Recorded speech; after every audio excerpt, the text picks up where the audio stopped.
Hi, this is Jacques Taylor, and you're listening to Jacques Talk. This is a podcast where I talk about the Cowboys, the team I've covered as a beat writer, columnist, TV insider, and radio host for 28 years. I'll also talk about the NFL and the things I love, working out, streaming, food, and all things down. Welcome to Jacques Talk, where sports is fluid. What's true today might not be true an hour, a day, or a month from now. I'm going to give you the truth straight, no chaser. Glad to have you aboard. Let's get it. Welcome to episode 98 of Jacques Talk. Glad to have you here. Jacques Taylor, joined by my boy Big Joe and the Big Red. What's the sit rep, dog? Let's see here. 50 seconds and we are 5 by 5, my friend. Episode 98. Who comes to mind? Tyrone Crawford. Wow. Tyrone Crawford over Greg Ellis. That's interesting. But okay. He's a fine Canadian. Wife played volleyball. And he always had time for the media. So I got number love for Tyrone Crawford. Okay. Greg Ellis Third good round too. pick. Huh? Greg Ellis was good too. No, Greg Ellis was a... Greg Ellis' biggest problem is they drafted him instead of Randy Moss. Roger that. Because Greg Ellis was a really, really, really good player, but nobody ever cared because he wasn't Randy Moss. So that's his sad story, but he's doing well. Back coaching with the Cowboys right now. Became a movie director and all of this stuff. He's got a lot of talents. So more love to Greg Ellis. And let me tell y'all something. If you're ever involved in a car accident and 18-wheeler run you off the road, 18-wheeler hits you, what you need to do is pick up the phone, call 972-934-8900 and say, hey, here's my situation. What do you think? And I'm telling you, Green Law brings you on as a client. Hip, hip, hooray. Yippee. Been a great day for you. Because they're going to handle everything, literally everything, so that you can focus on two things and two things only. That's healing and renewal. They want you to get your mind right and your body right and then get your life back. And that consultation, that phone call you make, no charge. It's free. They just want to hear your situation. And so Green Law, what makes them special is the fact that they handle all these things, man, so that you can focus on healing and renewal, getting your mind right and your body right so you can get your life back. And to do so, they walk you through the entire process, which can be long and tedious and intimidating and scary. All of that stuff. They tell you when to turn left and when to turn right and when to hold tight, when to kneel and when to crawl and when to duck and when to run. All of that stuff so that you ain't got to worry about nothing. You just show up when they tell you to. Hey, you need a doctor? They got a doctor for you. Find you one, show up to the appointment. Need a specialist? They can find one for you. You just show up to the appointment. They'll set all that up for you. So all you got to do is worry about getting your mind right and your body right. You do that, it's all good. Now, a lot of people want to know, hey, Greening Law, very successful. D Magazine named Robert Greening one of the top lawyers in Dallas the other day. Where am I going to be on his priority list? Can I tell y'all something? You're going to be where everybody else is, at the top. Because they don't get paid unless you get paid. So you don't have to worry about whether they grinding on your case, whether they working on your case, whether you sitting behind somebody. No. Everybody's important to them. So give them a call, 972-934-8900. If you're ever involved in an accident, it's not your fault. Somebody else's negligence has caused you some harm. And with that, man, let's give Todd Archer a call. He probably salty right now because I told him we called him 10 minutes ago. So let's be overly friendly. And let's see the response. I bet you it's salty. Roger that.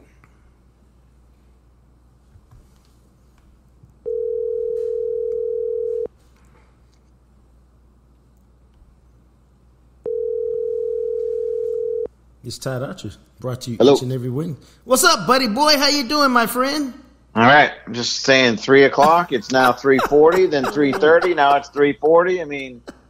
I mean, Jacques, if we can't be on time, let's be early, all right? What do we got going on? Damn.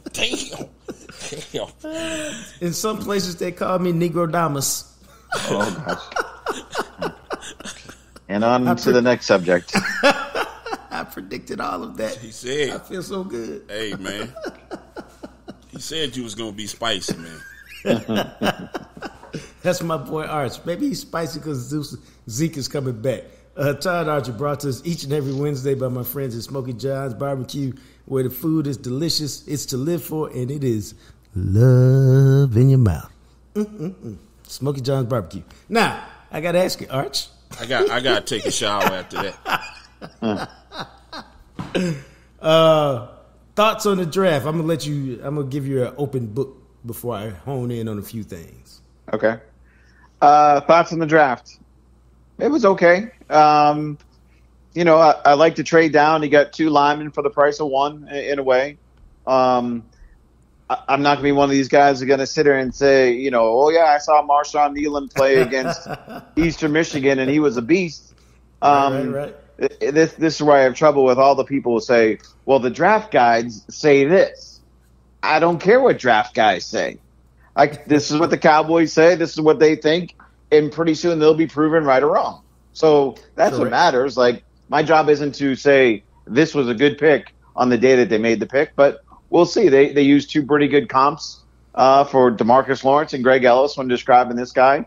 We'll see. Taking Leafau, the linebacker, at the end of the 3rd round. Interesting, because I think they knew once they did that, they're not getting a running back that is going to change anything about their running back room in day 3 without a 4th-round pick. Right. So, to me, it's about what Leafau does against however many linebackers you liked that were available to the Cowboys at number 87. Right. Cooper Beebe, liked the pick. Everybody says he's a really good player. Can he play center? We're going to find out. The guy that intrigues me the most, probably, well, most is a relative term because they're next to, but the Carson kid, Kalen Carson from Wake Forest, that was the guy they considered in the 3rd round. He was a blinking light in the 5th round. Blinking light. And it's a little concerning that he didn't have an interception his final 2 years, because you always want to see those numbers, those categories filled, right? Because it's hard to teach a guy to pick a ball off. They always tell us how that's an instinct that guys are born with, like Trayvon Diggs and even Deron Bland. The ball finds these guys. Right. But look, if you got a 3rd-round pick in the 5th round, good on you. And then the last 3 picks, Flournoy, Nathan Thomas, Justin Rogers, we'll see. I mean, I'm not going to, when you get to that point in the draft, it's not like you're banking on anybody in the 6th or 7th round to do something for you. But, if Flournoy can come in and become what Noah Brown was, okay. If Nathan Thomas can come in and be what, oh gosh, now I can't even think of a late round draft pick that they've had on the offensive line. But a guy, he started for 1 year, was gone. That's why I didn't want to go there. And then, the Dorsey. Sure, okay. I don't think he was very good either. But and Justin Rogers, look, everybody said, the last time they drafted a defensive tackle from Auburn that late was Jay Ratliff. These dudes are completely different players, but if you want to live in that world, go ahead. So that's why it's okay. It seems fine. They covered as much as their needs as they felt that they could. And I know everybody still has questions about why didn't they draft the running back, and I'm sure we're going to get into that stuff. Yep. What'd you think about the 1st-round pick? You like the tackle, even though he hadn't played that much there? See, this is where you speak selfishly as a guy who mocked Graham Barton to them, and they had an opportunity to take him, and they didn't. So, of course, I hated this pick because I wanted to be proven right. I'm kidding, everybody. Questions about him, right? I mean, he played right tackle. He's not played left, but he protected the blind side of the Oklahoma quarterback up there who was a lefty. So, athletically, he's certainly gifted when you watch him play and move and that. But this is a little bit different in my mind than, Tyron Smith coming in as the 9th pick of the draft and you're playing him at right tackle. But, again, Tyron was a right tackle that moved to left tackle, handled it pretty well. To me, it's all about – now it's about, okay, clearly they have ability, right? And Guyton was seen by many to be a 1st-round pick. Right. Well, coach them up now. Like, now this is about the coaches and how you get these guys ready to play. How do you get Tyler Guyton comfortable on the left side of the line when he's played it for the first time? If it's not that big of a deal, maybe it's not that big of a deal. We'll find out. But Mike Solari, a lot on you. Cooper Beebe, you've never played center before, but everybody says he's smart and can do it, and he did it in practice. And we've seen him dirt people, as he said to us on the conference call and all the highlight videos. Mike Solari, coach him up. And let's see. When's the last time, Jacques, the Cowboys had 2 rookie offensive linemen? And I know it's probably that were worth their salt, not because they had to play because they were forced to play. Yeah, dude, I don't really know. Nothing's coming to mind. So that again, coach them up. Marshawn Nealon, Greg Ellis, Jeff Scanina, coach them up. Get them ready because they need these guys. One thing that I heard that I like to hear anyway this weekend is about their defensive line. Yeah. The days of these guys playing a series and then coming out, 2 series and then coming out, I think that stuff's over. And that's bugged me for the longest time, even when Marinelli was the coach. It's like, wait a minute, why is the 3rd series and you're taking out all 4 defensive linemen? Yeah. That never made sense to me. So, ride with your guys. And, correct me if I'm wrong, and it was towards the end of his time here, but the beginning of my time. I remember Greg Ellis coming off the field a lot of times. Granted, but, it always seemed like DeMarcus Lawrence, 3rd series, he's off the field. And I realize these guys give everything. I'm not saying they don't play hard, but their stamina better be better than what it's been, than what they've been asked to do the last however many years you want to go back. I feel you raised an interesting point, and we haven't talked about this dude at all, not even privately. Have you got thoughts on Mike Solari, who's been a long time offensive line coach? He was offensive line coach with the Cardinals and with Kansas City, Chiefs and with for a long Seattle, time. Yep. And Green Bay and the Giants. So what's the book on him? Because I ain't gonna sit here and tell you that I paid a lot of attention to him.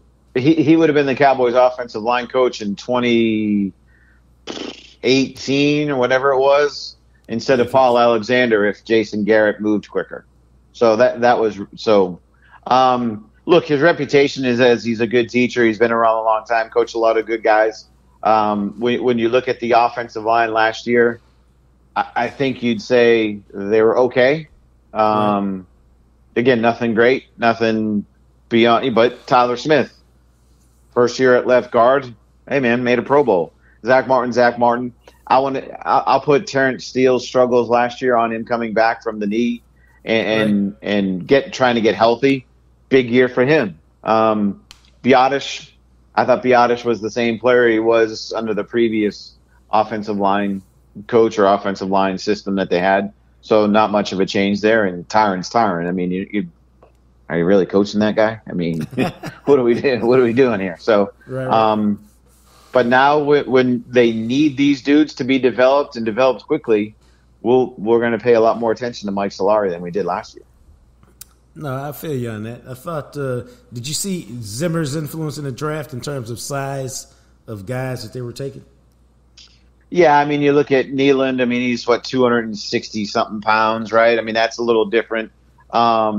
Leofau's certainly bigger than Marquise Bell. I don't know if that really would have, all right. But, a 230-pound linebacker, go back to Zim's first time around here.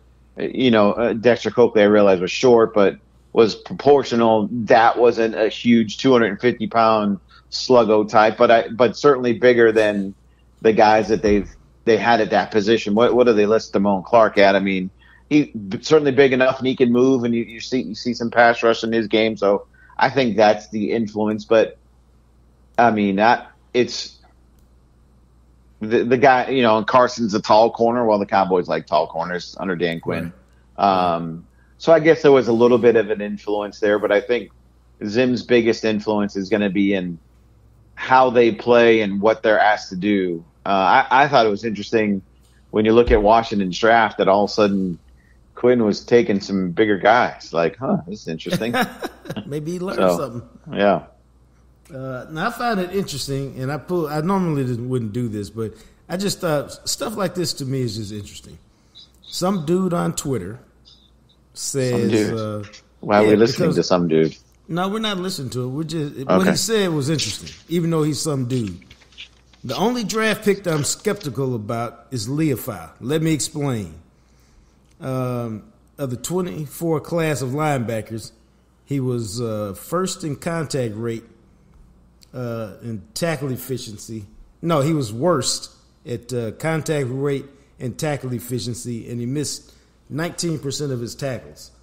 And my response to him was, because I said, okay, now what you know about Zimmer is, the question is, why did Zimmer, who's all about physicality and tackling and technique, seeing a dude, since you pull up all these stats that say he's terrible at this, this, and this, when the coordinator that they have now is all about that? Does that make sense to you? Yeah. I thought was interesting, if you listen to the draft calls, right, that when they had Zimmer on there, what they showed us was how he said something along the lines of how impressed he was that this guy knew what everybody on the Notre Dame defense was supposed to do. Right. So he's a smart guy.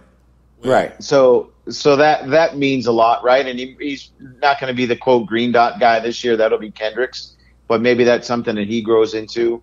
How do I – this might sound stupid from a guy – I've never played a lick of football, but I think I'd rather have a guy who can get to the ball and maybe miss a tackle, and I'll teach him how to properly break a guy down, as opposed to a dude, man, what great form tackling, but he never gets there. I was about to say that. Amen to all of that.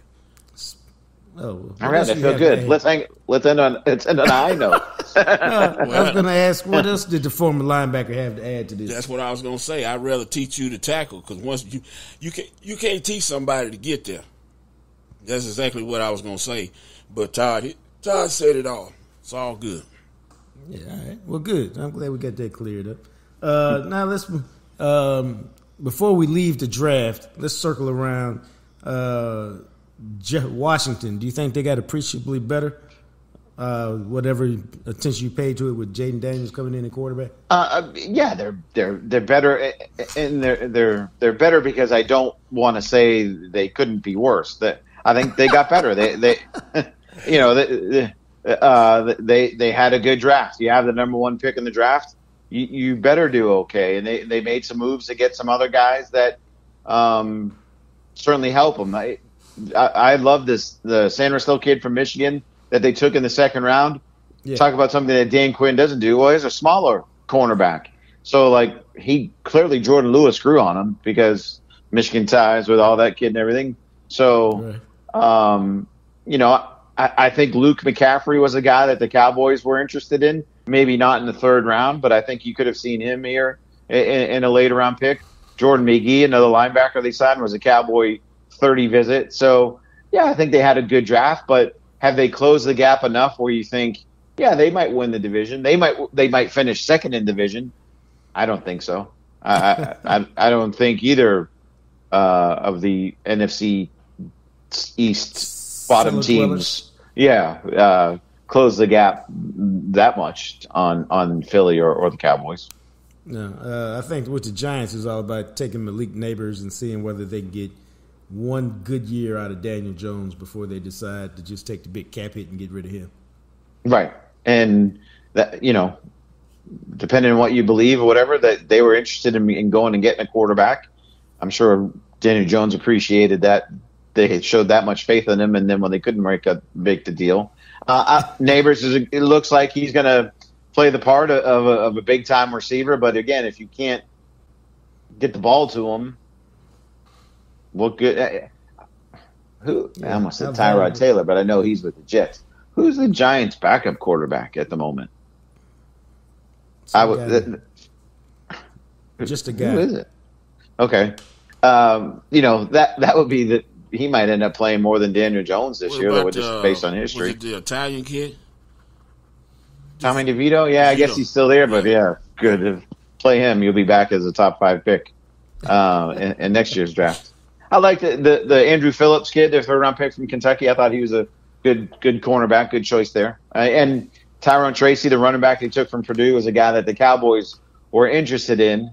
But again, we can hit on the running back situation for the Cowboys. I don't think if the Cowboys drafted him, I don't think you said, okay, cool. They figured out their running back room with a 5th-round pick. And then finally, on paper, I like Philadelphia's moves to be. And when I say I like Philadelphia's moves, it was our secondary sucked. Let's throw some resources at it and see if we can fix it. Yeah, you got a guy who most everybody thought was the best or second best corner in Mitchell. Again, a guy, when you watch him play against the MAC, stands out against guys, and I thought he did a really good job at the Senior Bowl. I don't know if the Gene kid there from Iowa, they're going to make him a safety. Look, the Eagles secondary, that was I mean, I'm just thinking of the games against the Cowboys and how the Cowboys tore those guys up, right? I mean, yeah, for real. So yeah, they had a good draft. I'm not ready to put Howie Roseman in the Hall of Fame though. Oh, you're the only one. Everybody else has put him in the Hall of Fame. All right, now I want you to be honest with me. Okay. When have I not been honest? I was waiting for that. Can I ask a question? Why didn't I let Cooper DeJean play corner? Maybe they are. I was just wondering if they were moving to safety because that's I'll be honest. I've not read enough of this is what the Eagles will do with them. So maybe they are going to have him play corner. And if they do, okay, cool. I mean, and they need quarterback help. So I'm being a smart ass. I ain't gonna say. Okay, man. We can have one white running back and one white cornerback. It's there you okay. go. That's what I'm saying. Can't have two of them, but one of them is okay. I just want to get that off my chest. How excited were you to have Zeke back? I like the signing. It makes sense. It does. I understand why the Cowboys did it. I do think he can help this team. My issue with the Zeke signing is if he's in the same role that he was in New England last year, cool. Absolutely. Right. Now tell me who on this roster is Ramondre Stevenson. They don't have that. So that's my issue. And maybe they're not done. And there'll be guys. Look, Miami seems like they got about 5 running backs on their team right now. Maybe they're going to shake one free at the end of camp. There's teams that have a number of running backs, and maybe they're going to shake a guy free that you can add later on. But I think my general perception of the smart Cowboy fan is they understand what Zeke is at this point, and yes, he can help them. And this ain't 2016, 17, 18, 19 Zeke. This is a different guy that they're bringing along, and I hope I hope the Cowboys realize that too, and talk to somebody over there. Hey, have you had that conversation with them? And they said yes, they did. So we'll see. To me, it's a little bit like they're going about it in a different way as opposed to have the great running backs make the running game better. It's almost like they're making the offensive line make the running backs better. And we'll see. I'm kind of getting that same vibe. That if the blocking's better, everybody say? Running backs don't matter. Just get anybody back there. Anybody can do the job. Well, we'll see. Right. In some ways, though, you know what this reminded me of? 2018 when the Cowboys let go of Dez and their receivers were Deontay Thompson, Allen Hurns, Gallup was a rookie. Was Beasley still around? I don't even know if Cole was still around. Maybe he was, but maybe he was. And what they have to do at the midway point of that season? Well, Jerry has said he traded for Amari Cooper.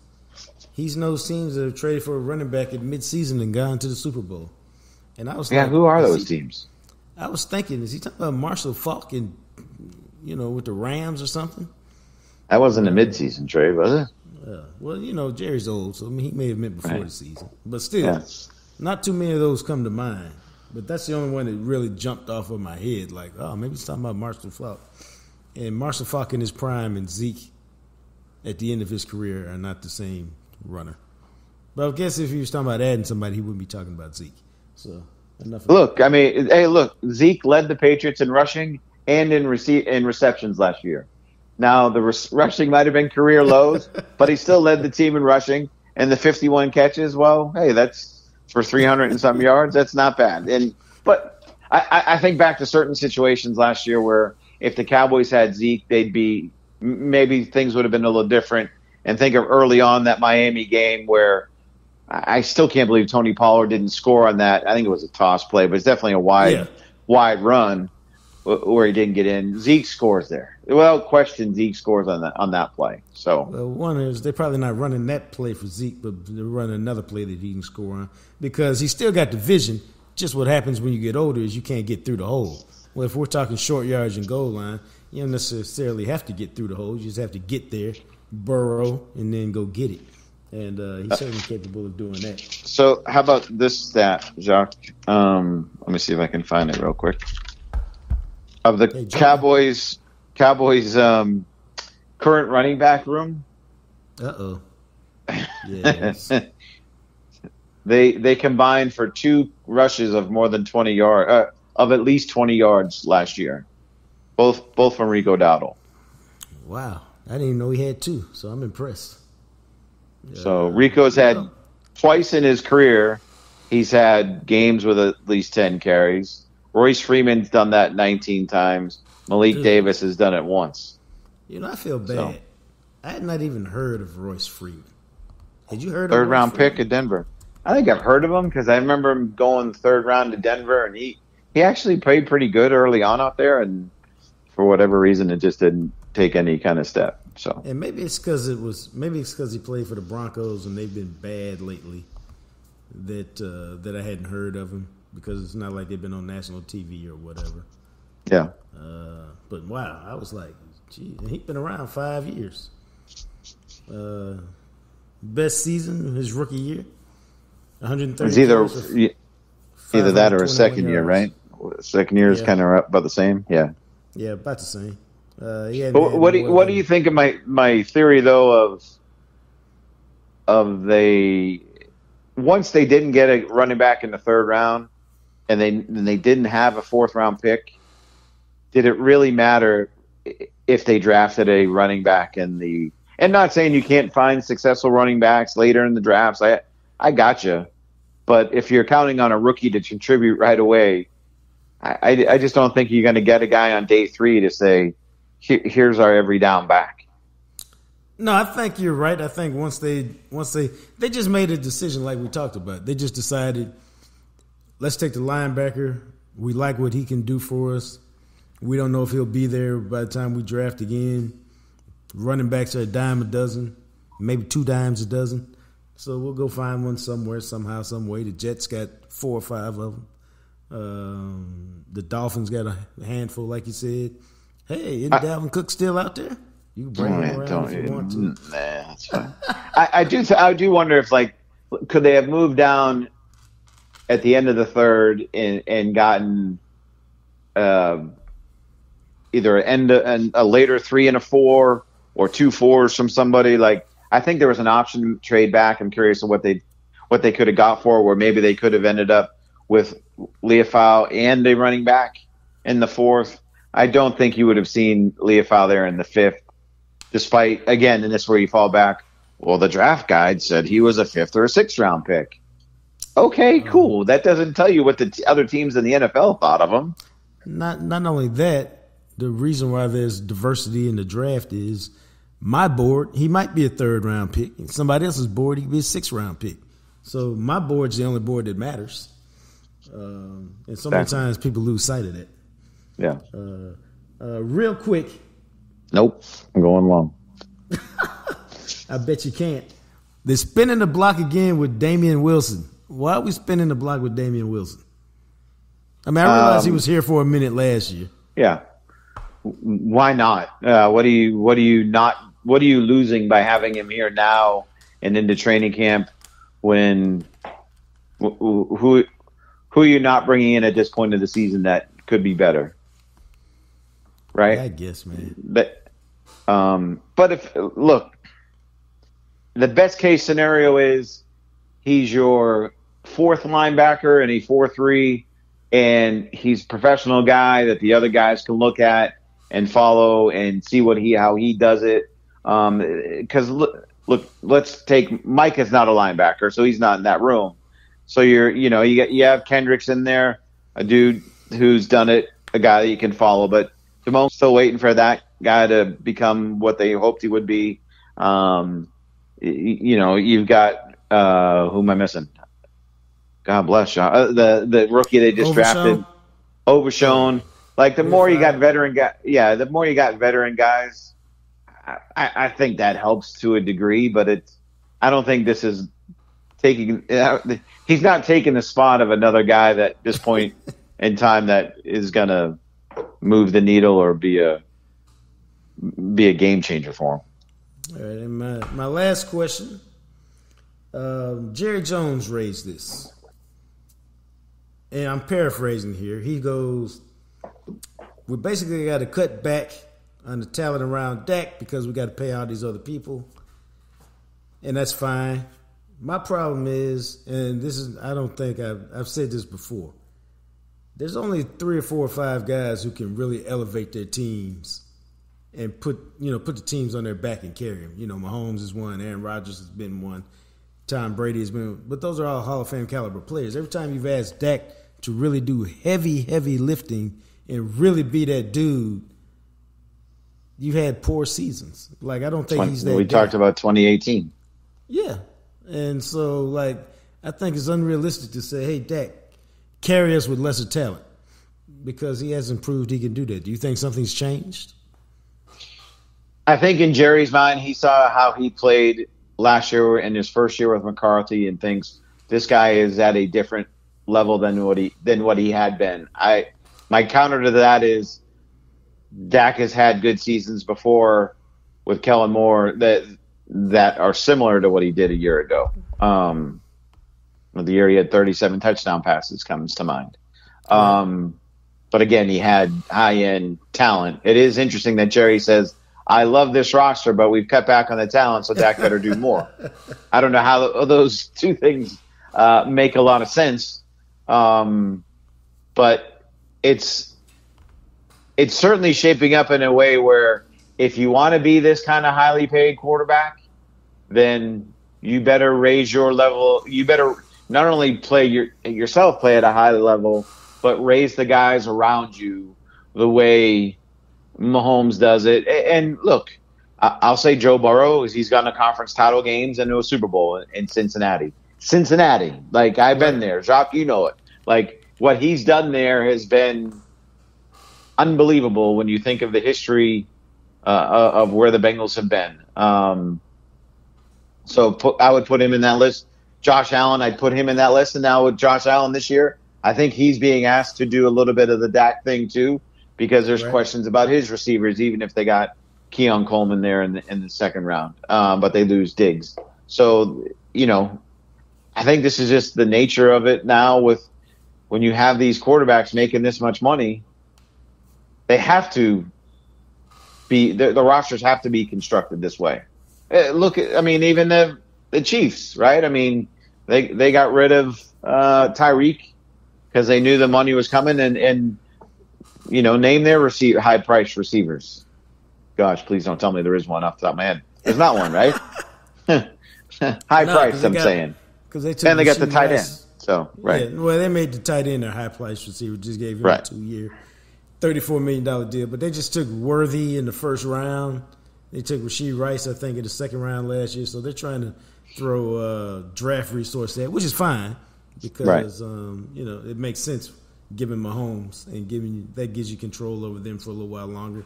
And then once Kelsey is gone, they can decide if they want to dip and go get some big-time receiver or continue to just throw high premium draft choice resources at the position. So. And look, they lost L'Jarius Sneed, but they kept Chris Jones. The greatness of Mahomes' contract, 10 years, $450 million, is they can constantly go out and get more money, and however they want to do it, and maybe stagger it in some way where the cap hits alternate, or they can just extend them out again and do something to make it work. But that's the benefit of having a 10-year deal. Not only Mahomes is going to see all $450 million, he's probably going to end up seeing $550 million. Whew. Not bad work if you can get it, man. Probably more than that, to be honest. I was probably lowballing. Wow. Anyway, Todd Archer, we appreciate you, man. You got it. Thanks, guys. All right, brother. Take care. See you. That's Todd Archer, brought to you each and every Friday, Wednesday, by Smokey John's Barbecue, home of the Jam Session Bowl, and Spicy Todd Archer. Neither one of which is on the menu. You got to ask for it. If you know, you know. And that Jam Session Bowl, if you haven't been to Smokey John's at 1820 West Mockingbird, can I tell you something? Get your butt on over there, okay? The food is fantastic. Whether you get the catfish, which has been described as succulent and juicy with the proper amount of seasoning and breading on the fish. Whether you get the ribs, which melt in your mouth, I've been told. Whether you get the Jam Session Bowl, which I have been told by many is to live for. And that bowl is a mac and cheese base or a mashed potato base. Your choice. 2 out of 5 smoked meats. Your boy usually rocks with the brisket and the sausage. And then all that stuff you find on a loaded baked potato. You know, chives and bacon bits, sour cream, cheese, butter, all that good stuff, man. Then they drench it with sauce or they drizzle it with sauce. Your choice. And then you just take a knife and a fork and dive in, dog. It's to live for. It's enough for 2, easy. If you got a little shorty, it's enough for 3, easy.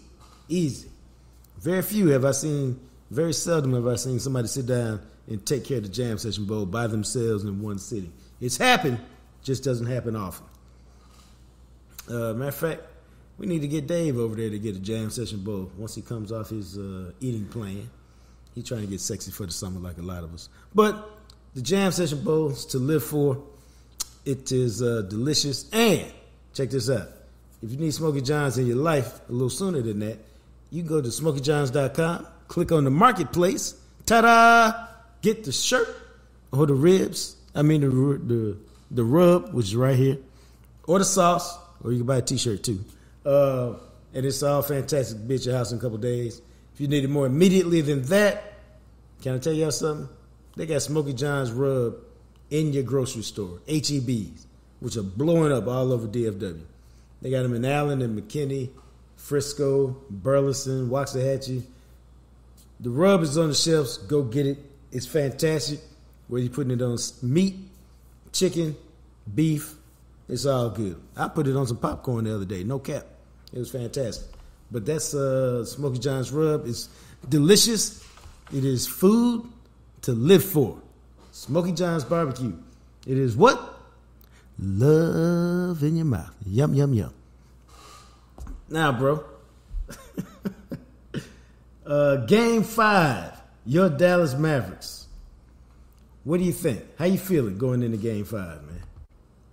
I feel pretty good as long as they play inside out. I need to get the big people involved. And then let the other guys do something. Now, we've talked about this, and it's. I mean, I ain't breaking no news here. It's the Mavericks want their big guys, Derek Lively and Derek Gafford, to attack the bucket. That's what they want.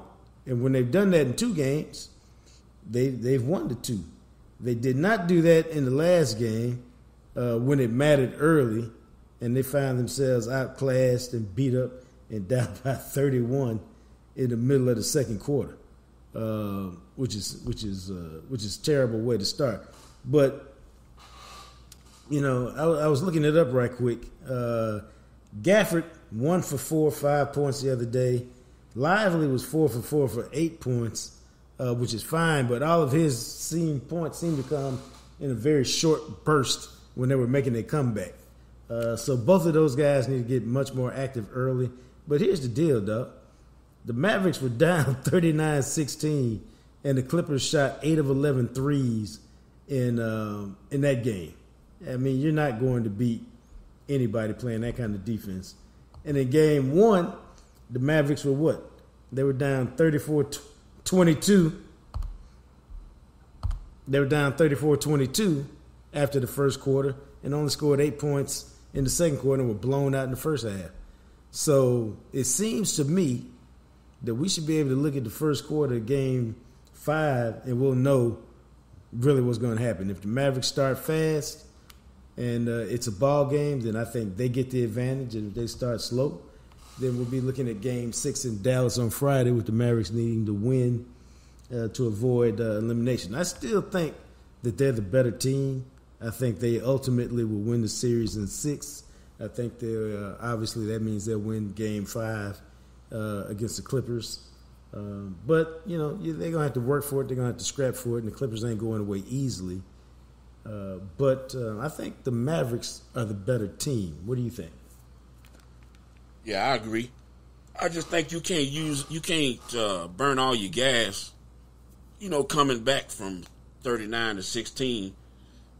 If you get your other players involved, then you can use the gas that Kyrie and Luka got to really beat somebody. Other than that, if you start slow, you're gonna keep having to come from behind, and that just take too much energy. Well, that leads to 2 questions. One is, I think Luka is a little bit banged up with his knee. He's been hurt. He's tweaked it a couple times. I think that's taken a little bit away from his consistent 3-point shooting. And then Kyrie said something interesting after the game. He said, I've been letting the game come to me, and then I go attack. I'm paraphrasing here. It's like, I've been letting the game come to me, and then I go attack.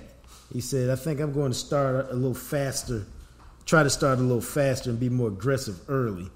And I think that's a positive because, 1, it'll get him involved early, and 2, it should, if he can hit a little something early, it should keep the Mavericks close to the Clippers early on while the game settles down. Because, they're going to come out with a big emotional burst to start the game.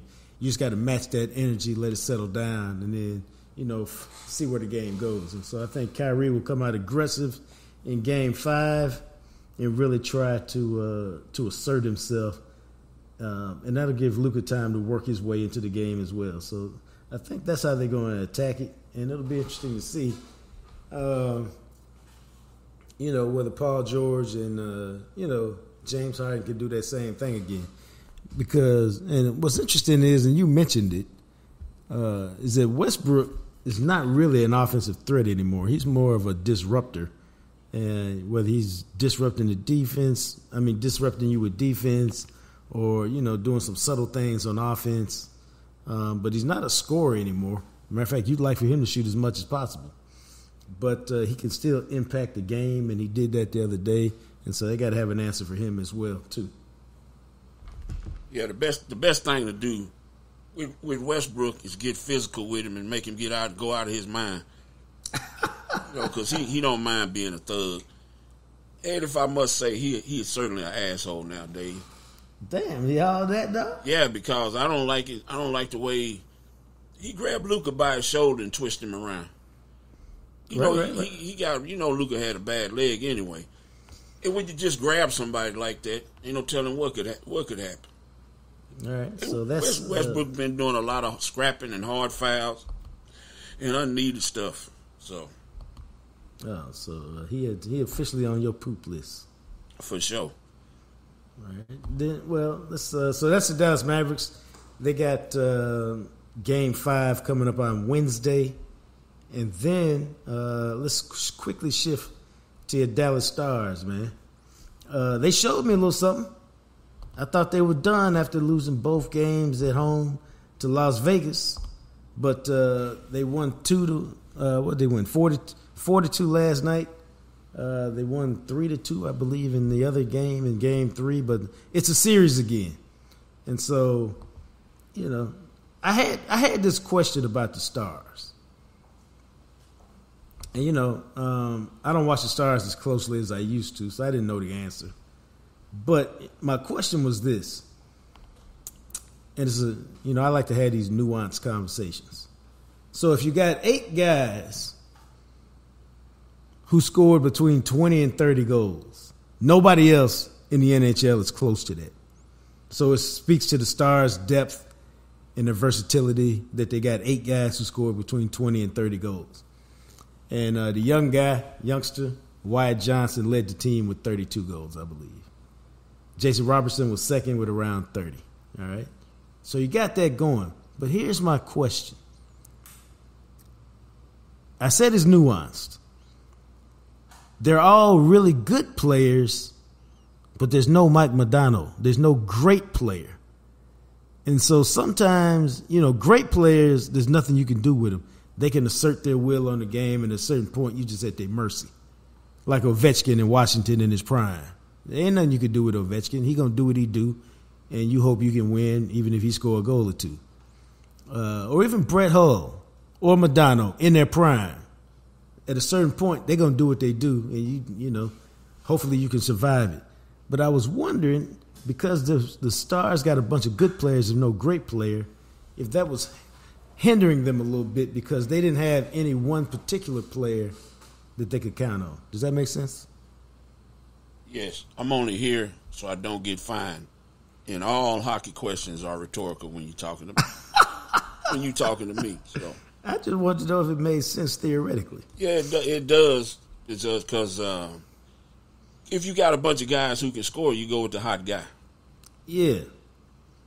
But if nobody's hot, there's nobody quite good enough to just do what they're going to do. You screwed. Yeah, so I wondered if that was it. I didn't say that. I just wondered because of the way the series had tilted. But now the Stars have made a statement. And when, Las Vegas is such a good defensive team that the thing I look at really is, are you getting shots off? Because they can suffocate you. Okay, the hockey fan enthusiasts would be really intrigued by this. Remember that neutral zone trap the New Jersey Devils ran back in the early aughts that just shut everybody down, which is why they won championships? Well, I'm not saying that they running that, but they can suffocate you like that where you don't even get shots off. I watched the third period when the Stars won the other day 3-2, and for the longest time, man, it was just up and down the ice. They could not get a clean shot off in the third period. They won in overtime, but in the third period, they couldn't get a clean shot off. Either got deflected, or just as you wind up, you get checked, or just as you're coming down the ice, you get moved. I mean, there was nothing there. And I was like, damn, Las Vegas just makes it hard. So the fact that they got 46 shots off the other day meant to me that they were finding their offensive rhythm. They were finding out how to attack the Golden Knights, and that it boded well for them to win, and that they did 4-2. And so now here we are, tied 2 games apiece, heading into Game 5 tomorrow. So should be pretty exciting. Now, you got anything to add, man? You right. All right, man. Let's take a quick trip around the block, though.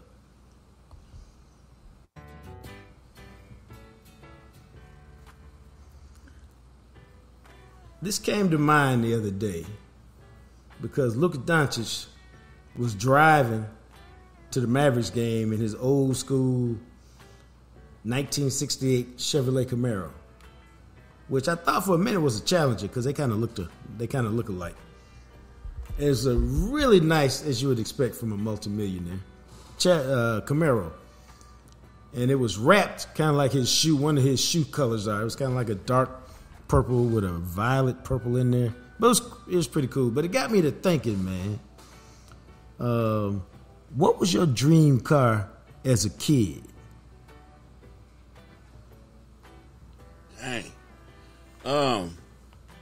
My aunt had a, I want to say it was a Dodge or a Plymouth Roadrunner with the small wheels in the front. Oh. And the big wheels in the back.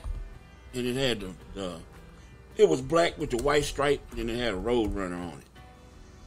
Oh, dang, man. Yeah, it was pretty nice. I wish you knew where that was now. Yeah. Somebody knows the exact car I'm talking about. I don't really.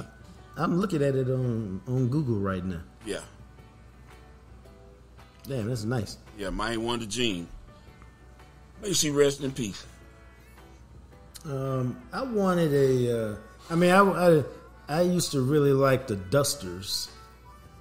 I think that was a Plymouth Duster, because it was that and the Mach 1 Mustang. I was hot and bothered after when I was a kid. Yeah. That was kind of like my dream car, but then you got your dream car that you ain't never really gonna get, And then you got the, man, my mama had some money dream car. And my mama had some money dream car. Yeah. It was that black Trans Am with the eagle on the hood. Oh, the Burt Reynolds? Yeah. And that was, dude, I was hot and bothered for that for a long time. I think when I was 5, my uncle had a Mach 1. My uncle Kenneth had a Mach 1. I just remember getting my thumb slammed in there. I mean, they slammed the door on my thumb.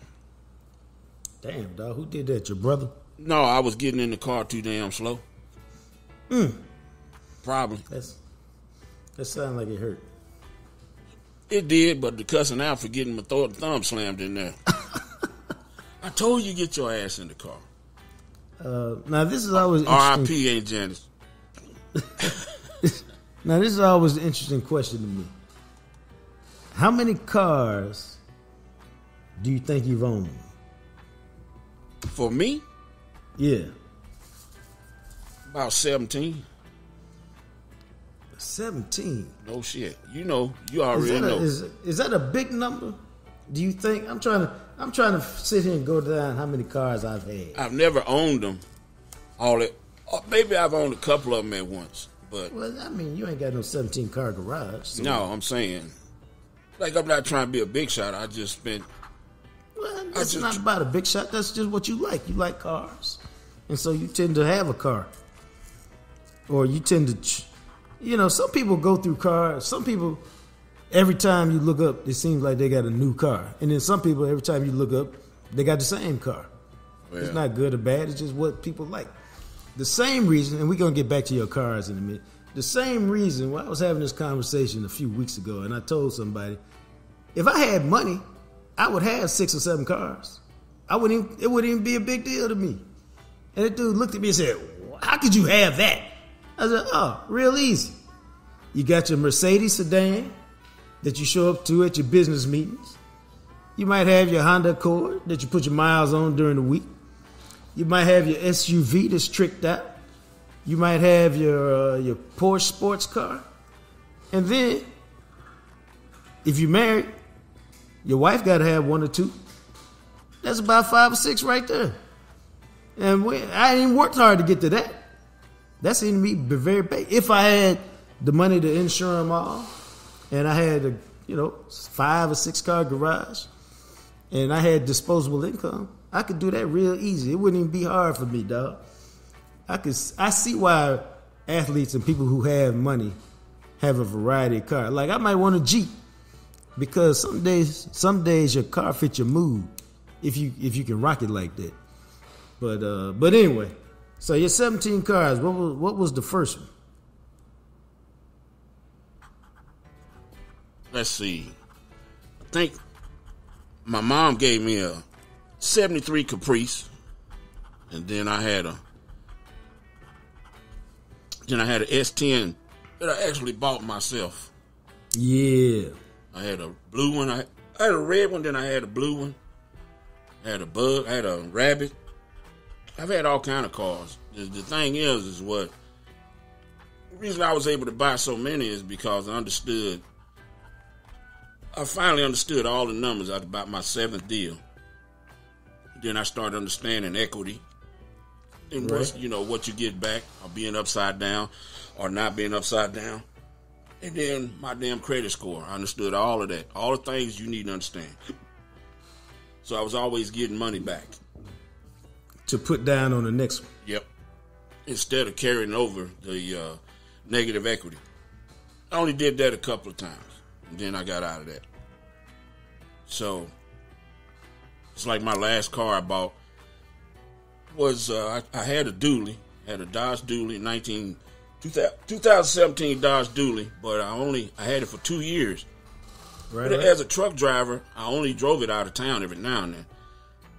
So I only had 17,000 miles on it. It was originally 54. After I talked them down to 42, I traded my damn truck in, got it for 36. Had it for 2 years, I got 9 back on it. Put the 9 down on the Passat. And, that just, I don't know, it's just one of them things where you learn equity. In automobiles, you can always get another one. Plus, I never named my cars. What you mean, like Buster and Yeah, Betty? yeah. My and daughter, old Luke? my daughter named the Dooley. The Dooley was red. You remember that? Right. It was like cherry red. She named it Clifford, the big red dog. Hey, Dad, we riding in Clifford. I mean, man, whatever. I don't want to hear that. But I never named stuff because I wasn't gonna keep it long. I'll name it right. That's what I'm saying. Yeah. What was your favorite one? Oh, the Dooley, probably. All right. It was just sexy. Every time I look out the window, see them two back wheels on there. Yeah, it was great. It was a big truck. I got a great. The greatness is if you can get a good deal on whatever you driving.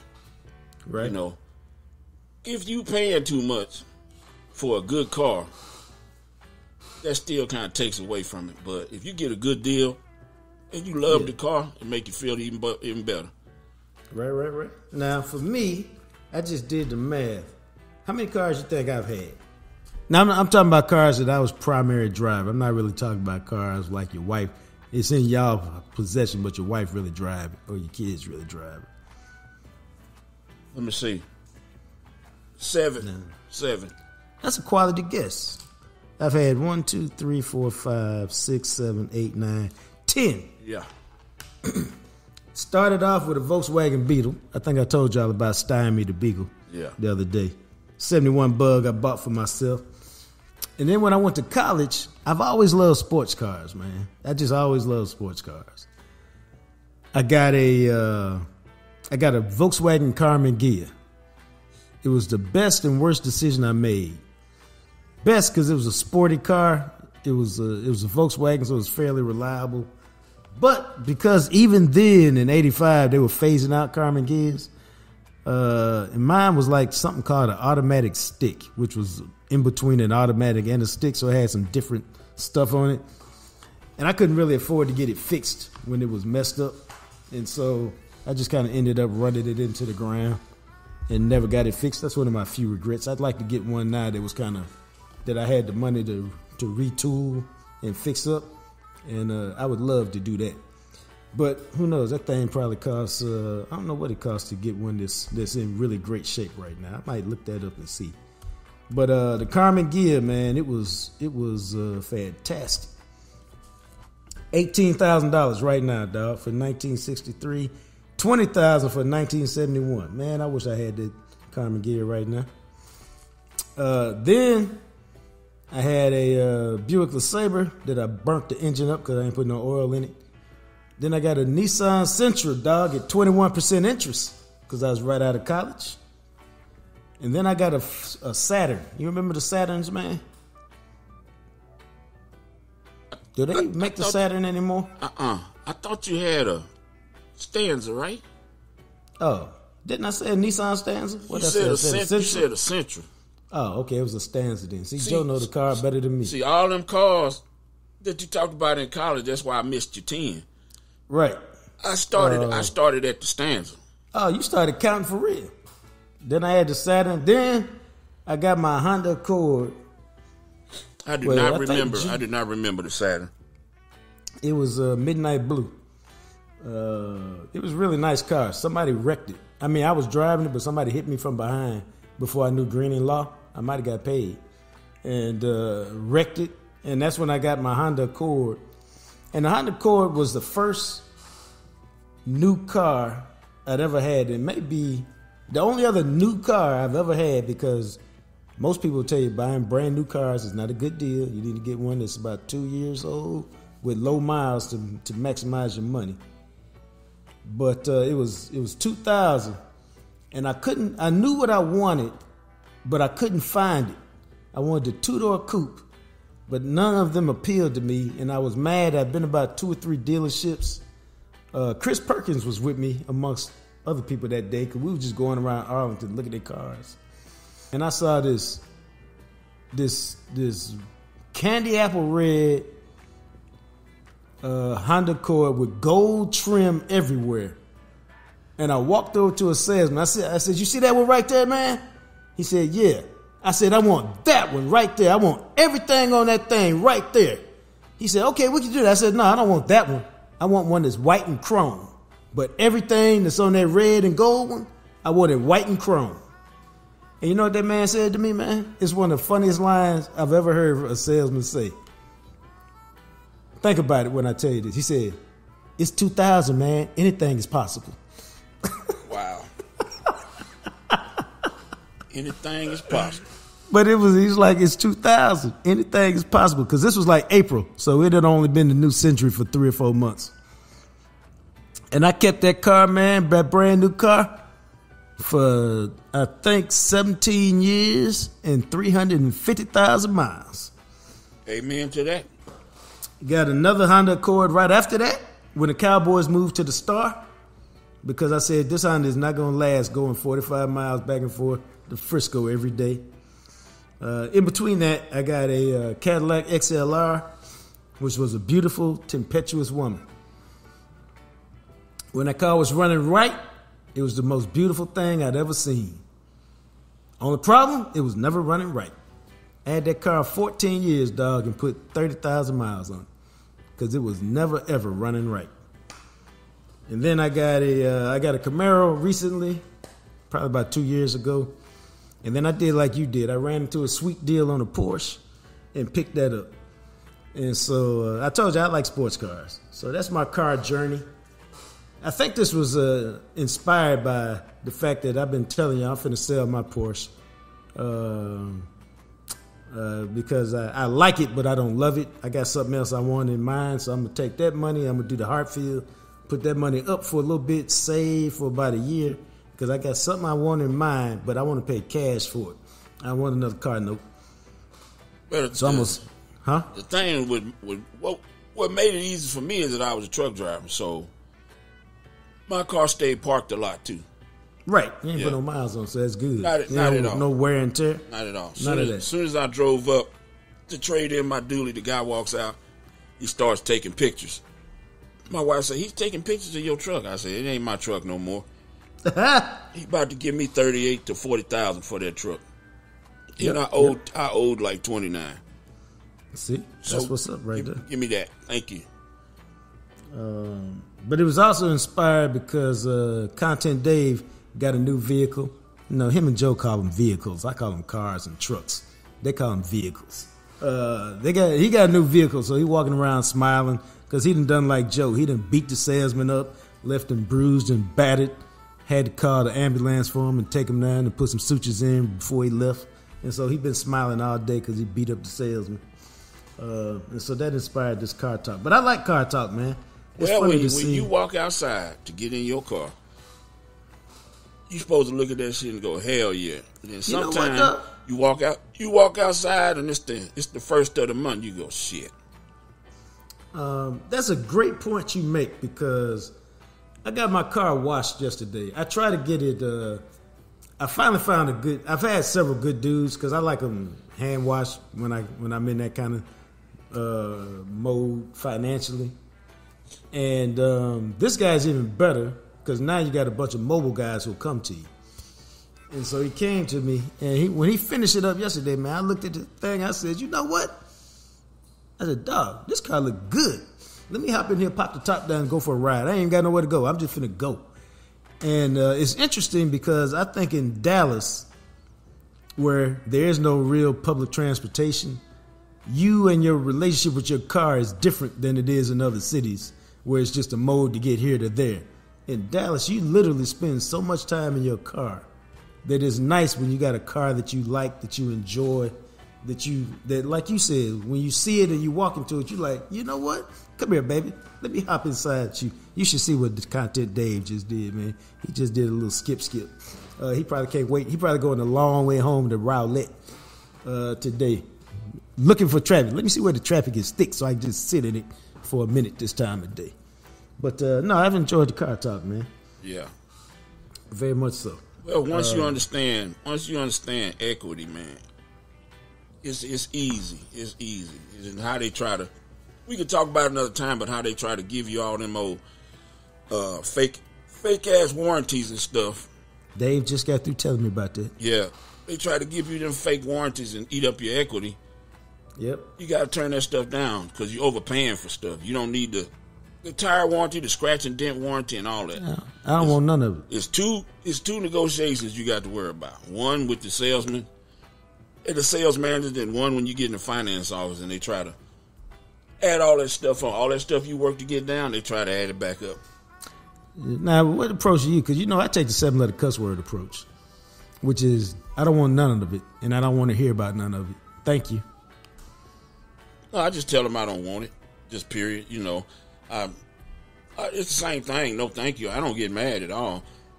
You just charge it to the game. Yeah, I just say, hey, yeah, because last time I negotiated a deal for my son, car was $17,000. The guy goes, "You're gonna need half down." I said, excuse me, you ain't ran no credit report. You ain't done nothing. We sitting here talking about Game of Thrones, and then your ass want to come talking about you need half down. That's pretty good. All these action figures and shit you got in here, it's all good, but no. Well, then the sales manager walked in. He goes, "Do you guys know your credit score?" Yeah, all right then.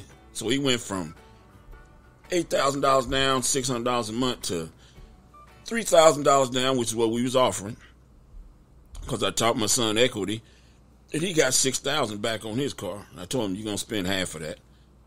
And Right. so the guy said, "You know your credit score?" Yeah. So he come back with 289.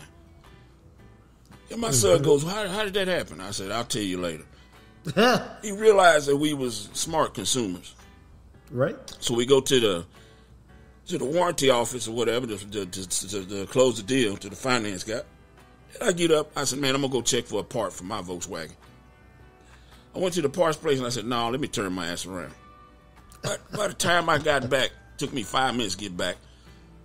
By the time I got back, the sales manager was like, "Okay, we ready to sign." I looked down. My son was signing for $400 and something. I said, No. We don't want this, and this. And we want this shit on the certification. We want the gold, the platinum. Oh, let me see if I can do that. Yeah, go talk to your boss. Yeah, So he ended up going from 289 to 310. Right. But the guy tried to get him when I left the room. That's how they do, man. Yeah. That's how they do. Look you in the eye and take your money. Yep. That's how the real crooks do it. Anyway, that's been some very enjoyable car talk. Tune in next Saturday morning for more. Yeah. Car talk with Jacques and Joe. What was that show? Used to be a show some guy had on that actually talked about. They need to teach that shit in school, man. They teach you how to write a check. I see. Yeah. This is the difference in the world today. You make a great point. You say they need to teach that stuff in class, in school, And I think in today's world, Joe, you're so good at it, you need to hold seminars and charge people $100 to come to your seminar as part of your business and teach them how to save. For $100, in 4 hours, I can teach you how to save $5,000 or $10,000 on your next car deal. That's my new entrepreneurial spirit since I decided I would never lay me off. Yeah. You Well, know? there's a lot of variables in there. Well, yeah. But you should, they teach economic, but it's not really applicable. And they don't. No. Can we be honest? What? Let's be honest for a second. We're going to show our age by being honest. They don't teach you nothing in school these days except how to pass them standardized tests. Yeah. So they don't even teach you nothing. You know what I mean? This real talk, man. This is a topic for another day, but I'm going to get this off my chest right quick. You know how many times my son has told me, I ain't learned nothing in high school. I mean, it's ridiculous. The number of times he says, I wasn't even introduced to this in high school. And he in North Texas. So it's just interesting to me. So because they're so busy teaching how to pass a standardized test, because the teachers get pressure from the principals, who get pressure from the school board, who get pressure from the state boards. I mean, it's all of that. But it's all about passing tests, not about learning. Which is why on the first day of class, when I teach at SMU, I tell them all, I want you to learn. I don't give a damn about no tests. I want you to learn what I want you to learn. You do that, you all good. Yeah. Nah, I got off. Let me get off this soapbox, man. Yeah, well, I was just trying to say you don't learn APRs. Oh, credit cards. How many credit cards you get coming up? You go, damn, I got a $1,500 limit, or I got a $5,000 limit. Don't even look at the APR. No, that's great. We talk about that because there's a lot of stuff you should teach your kids because you can't count on the school to do it. Yeah. But I had a conversation with my son about that. Buying a house, same thing. I was lucky. I had VA, so it's all good. Yeah. But all right, we appreciate y'all. It's been a good, entertaining show today. Remember, you can always follow us on YouTube at The Real Jacques Talk. Please subscribe, rate, leave us a review. We'd appreciate it. You can hit us, follow the show on IG at The Real Jacques Talk. You can follow me on Twitter, X, at JJT Journalist. And on Clapper, I am Jean-Jacques Taylor's the handle. That's why I put up all my cowboy videos today. I'm very opinionated on Clapper. So sign up the app. It's got a TikTok format. It won't take you long to catch hold of it. It's a good place to be. For Big Joe and the Big Rig, and everybody who's been a part of the show, Content Dave, dancing over there. We appreciate it. Until we chat again, you guys be blessed.